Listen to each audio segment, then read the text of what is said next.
Haleluya bwoko bw'Imana, amahoro y'Imana nakomeza bane namwe.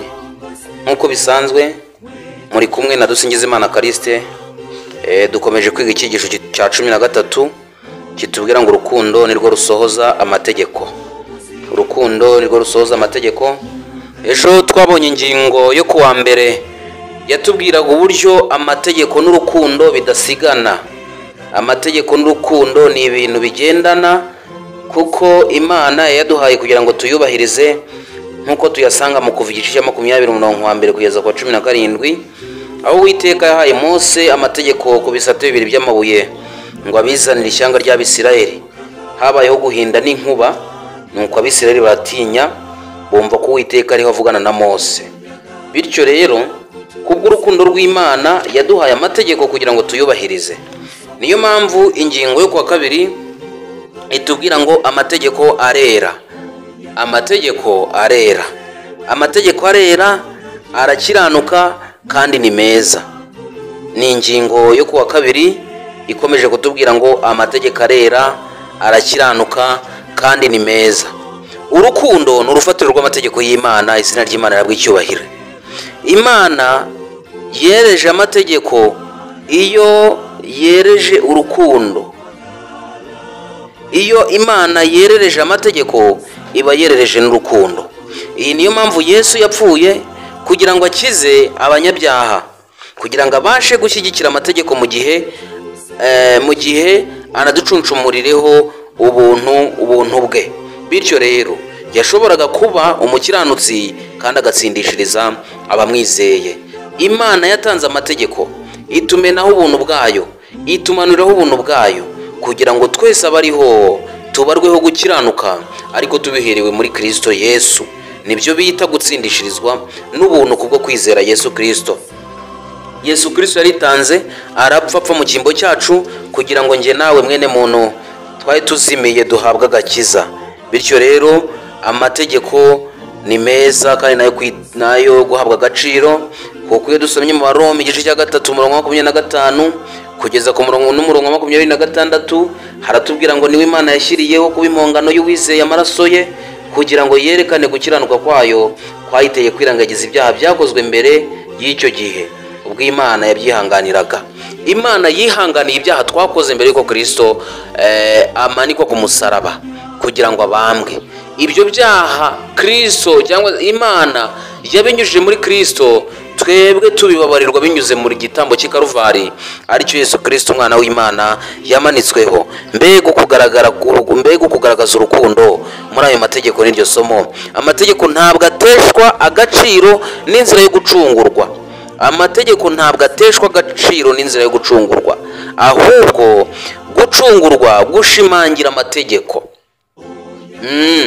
Gucungurwa kwacu bishimangira amategeko, kuko Kristo yemeye kumanikwa ku musaraba kugira ngo asohoze ubutumwa ariyemeje bwo gucungura nge nawe twebwe abanyabyaha.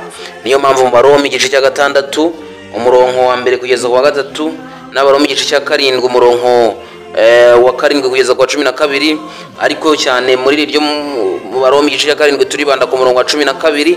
Niki mirongo itubwira cyerekeranye n'amategeko ndetse na nyuma yo gupfa kwa Kristo bihuriye he? Amategeko ahuriye he? Niki bitubwira?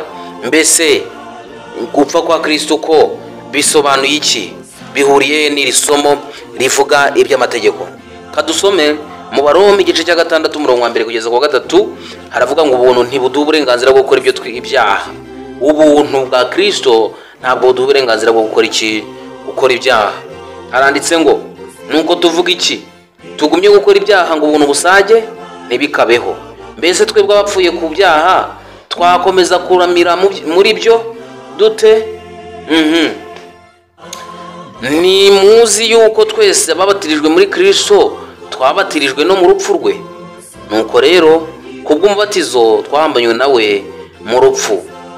Twahambanywe nawe mu rupfu rwe, kugira ngo nk'uko Kristo yazuwe n'ubwiza bwa Data wa twese, aba ari nako natwe tugendera mu bugingo bushya. Haleluya. Tugendera mu bugingo bushya kuko twabuhawe na Kristo.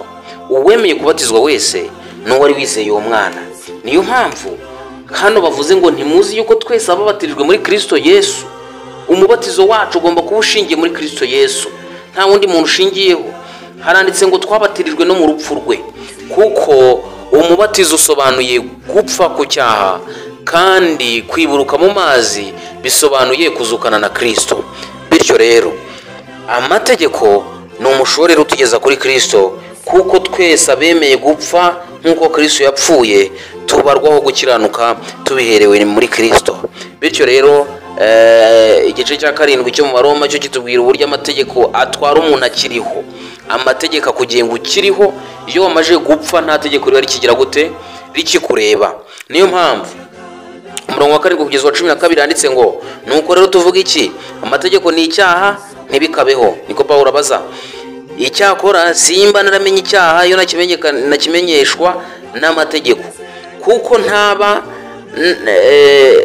naramenye kwifuza iyo amategeko atavuze ngo ntukifuze. Ariko icyaha kibonye kwita mu mategeko niko gukorera muri jye kwifuza kose, kuko amategeko atari icyaha kiba kiri hehe? Kiba gipfuye. Aho amategeko atari icyaha kiba gipfuye. Nshuti yanjye, ntabwo dukwiriye gukora ibyaha ngo ubuntu busage twahawe na Kristo, oya rwose. Ikindi, amategeko se ni icyaha, oya ntibikabeho. Pawulo aravuga ngo iyo amategeko atabaho simba naramenye icyaha. Arugero, itegeko riratubwira ngo ntukibe. Ego, iyo ukoze icyaha ukiba, itegeko ryo kwiba rirakugonga. Itegeko riravuga ngo ntukasambane. Iyo usambanye ubukoze icyaha cyo kugira gute? Cyo gusambana. Niyo mpamvu hano banditse ngo icyakora simba naramenye icyaha iyo ntakimenyeshwa n'amategeko, kuko ntaba naramenye kwifuza iyo amategeko atavuze ngo ntukifuze. Nibyo. Niyo mpamvu umurongo wa 12 utubwira ngo rero noneho amategeko nayera ndetse n'itegeko ryose ni iryera. Haleluya. Mbese aya mategeko yera na yahe? Iri tegeko rindi ryera ni irihe? Rirakiranuka kandi ni ryiza. Mbese nanone icyo cyiza cyampindukira urupfu? Ntibikabeho. Ahubwo icyaha nicyo cyaruhindutse kugira ngo kigaragaze ko ari icyaha koko, kuko cyakoresheje icyiza kunzanira urupfu, ngo amategeko agaragaza uburyo icyaha ari kibi bikabije. Icyaha rero ni kibi, ndetse urupfu rwa Kristo n'amategeko Kristo yemeye gupfa kugira ngo njyewe nawe mwene muntu tubone agakiza.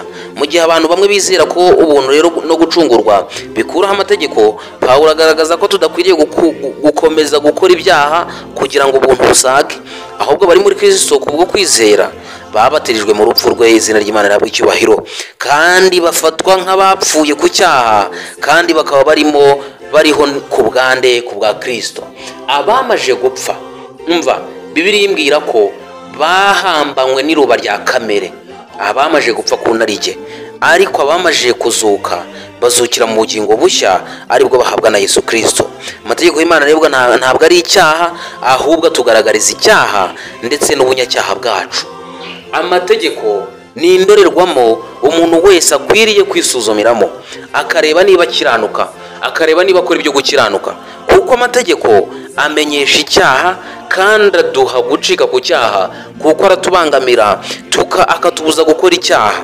Bityo rero amategeko y'Imana ntabwo ari icyaha, ahubwo atugaragariza icyaha ndetse n'ubunyabyaha bwacu. Niyo mpamvu amategeko ari ayera, ndetse n'itegeko ryose ni iryera, rirakiranuka kandi ni ryiza.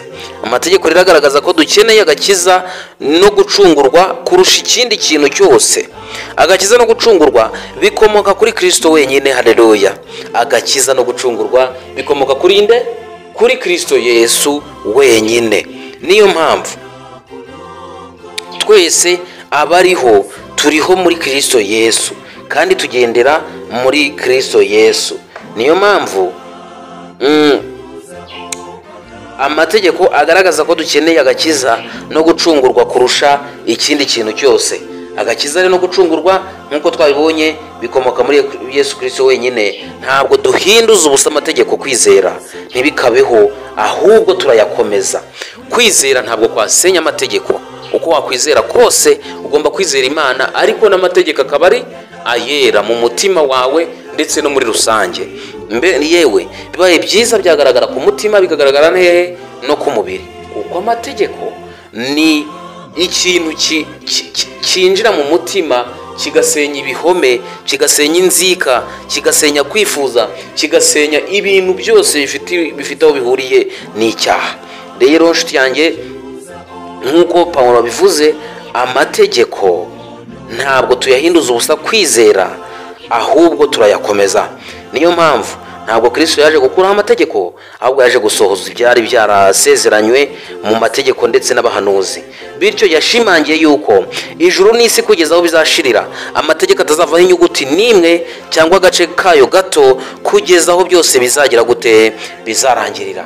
Aha Kristo yarasobanuye ko amategeko ari ayera kandi yabayeho mbere na mbere, ndetse akazabaho no mu gihe tuzaba twimuriwe mu isi nshya. Amategeko kugeza igihe ibintu byose aho bizahinduka bishya, ntabwo amategeko azigera avaho n'inyuguti n'imwe. Muri Matayo 5:18 amategeko y'Imana n'ubwayo agaragaza, amategeko y'Imana ubwayo agaragaza ukwera kw'Imana, imico yayo ikiranuka y'urukundo, gukiranuka, kugira neza no kuri. Yemwe amategeko y'Imana ubwayo niba agaragaza ukwera kw'Imana, imico yayo ikiranuka y'urukundo no gukiranuka ndetse no kugira neza no kuri, ibi ngibi wabirebera mu mategeko yose uko ari 10, uzasanga itegeko ritubwira ngo ntukagire izindi mana hehe mu maso yanjye. Urukundo rwayo ruturehereza kutagira izindi mana hehe mu maso y'Imana. Niyo mpamvu ikindi kandi amategeko y'Imana arakiranuka, kuko yaravuze ngo ntukibe, ntugasambane, ndetse ntugashinze ibinyoma mugenzi wawe. Ibi ni ibintu byeze muri iyi minsi. Kubw'iyo mpamvu rero biragaragara ko mu Kuva 31:18 Imana yanditse amategeko yayo ku bisate by'amabuye. Kuba yaranditse ku mabuye aya mategeko ni ubuhamya bugaragaza imico y'Imana idahindagurika ndetse n'ingoma yayo bishingiye ku rukundo. Ingingo y'ingenzi y'intambara ikomeye, Imana yandikishije amategeko ku bisate bibiri kugira ngo igaragaze urukundo n'ubutabera. Niyo mpamvu ni mu buhe buryo iri somo ni mu buhe buryo iyi sano iri hagati y'amategeko n'urukundo idufasha kurushaho gusobanukirwa n'amagambo Yesu yavuze agira ati, nimunkunda muzitondera amategeko yanjye. Yohana 14:15. Nidukunda Kristo tuzitondera amategeko ye. Amategeko ye nayera. Amategeko 10 yatangiwe ku musozi Sinayi ari ku bisate bibiri by'amabuye, ni amategeko yera, kandi Imana niyo yihereye Mose ngo yashyire iki Abisiraheli. None se niba utitondera amategeko y'Imana ugukunda Kristo? Oya rwose, kuko isomo rirambwira ngo niba atavuga irihwanye n'iri jambo nta museke uzagira gute uzabatambikira. Iryo jambo rero niryo kwizerwa kandi niryo Uwiteka. Amategeko yose agomba kuba arayera. Nshuti muvandimwe, amategeko y'Uwiteka arera kandi arakiranuka kandi ni meza. Uwayagendeyemo wese agendera mu buntu, atwarwa n'ubuntu. Uwayitondeye wese atwarwa n'ubuntu bwa Kristo. Izina ry'Imana rishimwe. Nshuti muvandimwe, ndakurarikira kugira ngo wizere ko amategeko y'Imana arayera. Ikindi, wizere ko amategeko y'Imana akiranuka. Cya gatatu, wizere ko amategeko y'Imana ari meza. Uzabasha kugendera mu buntu, kandi ubuntu bwa Kristo buzatweza, buzatugeza ku gihagararo cya Kristo. Nibyo mbasabira nanjye nisabira mu izina rya Yesu. Amena.